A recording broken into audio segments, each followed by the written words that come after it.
Yo, welcome back to my platforms. My name is Anati, aka Anati Punditry Podcast. I come to you this evening after a wonderful concluded Afcon. Yeah, Afcon imeisha jo, and what a tournament, man! What a tournament!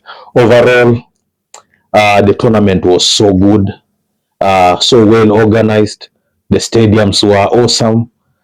Yeah, and there's a lot that has gone wrong and right at the same time, but that's just all about the Afcon. That's why we love it. That's why we love football. Yeah, and I'm super grateful to be alive to witness this greatness being uh, like tunaona vitu zikifanyika, like you can see how football has changed. Things have evolved. The way players articulate themselves, the way players carry themselves tactically, the discipline of players, like everything is so professional. Everything is done professional to the core. Like I'm super happy, super grateful. Like we have moved a very big step from whatever we've been calling the Afcons of the Afcons that have happened before. This tournament has happened in Morocco and it has just concluded, and the final was between Morocco and Senegal. The game overall was good. I will today say Senegal dominated Morocco. In the midfield, they killed them in the midfield. They didn't allow them to play those short passes and then change to the wing for because they normally use the wing of Azazuli and Brahim Diaz, because you will find Alanoi. We have another guy called Leicini, something like that. Then Amrabat or whoever is in the mid six. So you get they press you so hard and they make quick passes for an opponent to even stand out. It's difficult, but this one I give to, let's say, I'll give to Senegal because they really knew how to cut those passes. They didn't let them go 3-4 passes accurately. They were there to put something in, to throw a leg, to throw anything, just not to make sure that the ball flows. Yeah. So I'm super happy, super excited, super pleased that it has concluded, and the tournament literally overall, people scored. This is the tournament with the highest scoring uh, goals, because the goals tallied to 121, because before the final it was 120. Now the final gave us one goal, so it makes it 121 goals. Yeah. So it was a good tournament. Apart from the what we've just witnessed right now, which is disgraceful. I'll call it disgraceful. Uh, Number one, about the goal that Senegal scored. Yeah, when you roll out a goal like that, of which the contact to Hakimi was so minimal, all right, but it's a foul. The contact was so minimal. So the foul ends up cancelling the goal, right? That's what you said. Because we didn't witness. For other places, we've watched football from different places, and people commit serious fouls than that, and goals stand. Where VAR say it's a goal. He went down too easy. So for me, I think Hakimi went down too easy, but they gave him a foul. Okay, there's no problem about that. Then the Brahimi situation comes. Then he gets a shove on his neck and he goes down. Then he comes on complaining. As per me, I would have advised the referee that The way you waved that, you should have waved this to balance the emotions of this game. Because we were just 30 seconds away from that game being finished. 30 seconds away. So you could have waved the emotions. Just wave it. Play on. There's no foul. But where you got it wrong was to go on the screen to go and review.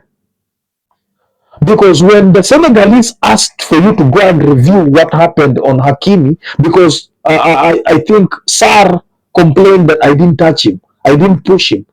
When he felt my hand, he went down too easy. That's what Sar was protesting, right? But the referee waved it and said, let's play on. Now, about this one, again, what's the name of the guy? I think it's Sako, something of that. I don't remember his name, but the name is not important. The defender said I didn't foul him, but it was a slight shove on his neck, so he went down. So the referee could have said it's just as easy as the one that Hakimi went down and I gave them. So I'll give them this one. This one you went down too. You stand up and let's play. Okay? 30 seconds. But again, a foul is a foul. He went on and he awarded a penalty. Thank you so much for awarding a penalty. After Brahim Diaz throwing a lot of tantrums, right? It's a penalty, no problem. But where the Moroccans got it wrong is to give back Diaz that penalty. He already, when he was protesting, he was out of his mind. He was not calm. Now the pressure had mounted in him already before even being given that penalty to score. He had already been under pressure because other people felt that he was inciting. Other players felt he was inciting. So at that time, you may not have heard, I may not have heard, but I know exactly what happens. They abused him, okay?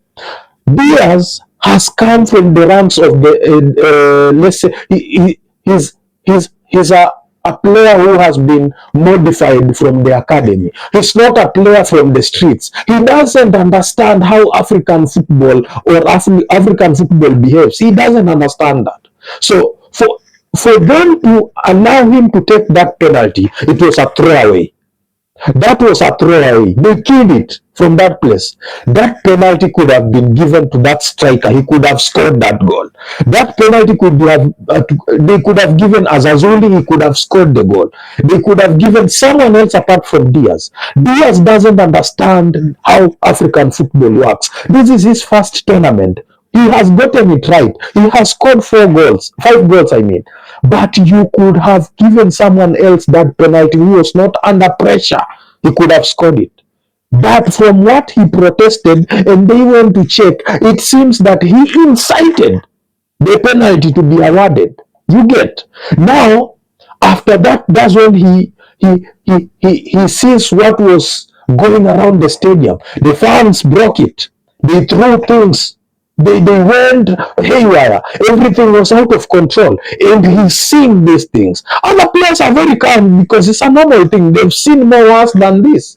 But Brahimi Diaz is an academy player. He has been taught discipline. He knows people behave. He has been in Europe for the rest of his life, right? He knows how things, people behave with decorum. But here, no, bro. It's Africa. If you fucking mess up, we're gonna come for you. We don't wait until justice is served. We're gonna serve ourselves justice, Diaz. So the problem, do not go for Diaz. Do not persecute Diaz. You guys gave it all because you wanted him to be top scorer of the that tournament. He was already the top scorer of the tournament. He was with 5 goals. So the pressure was to be given to someone else, not Diaz. Diaz is a newcomer in this team. There are people who have been in this team for the longest. You could have given it even to the goalkeeper. Bono could have placed inside. I swear.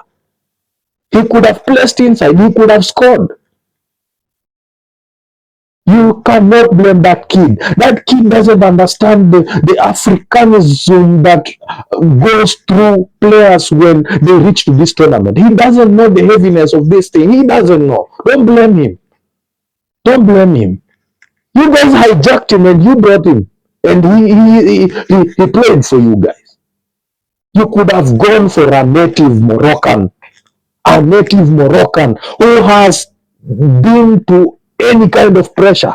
He could have delivered. But again, what God has planned, no man can even see. What God has planned, no man can set aside. Bravo. It happened and it has happened. I'm so much happy. I'm so proud of Senegal. Thank you so much for winning the Afcon 2026. See you in the Afcon 2027 in Kenya, January. And we are the hosts and we have to start planning. You have seen what has gone on in terms of the stadiums. What not everything is not. From now onwards, I'll start making videos advising our government, FKEF, and players on how to take the Afcon. Okay? On how to take on the Afcon. I will make, that's my duty as a fan. Is my duty as a Kenyan. I'll have to do it. Thank you so much for watching. Blessings and tumejibamba na Afcon. I'll see you. Iweze sana round 2 jama.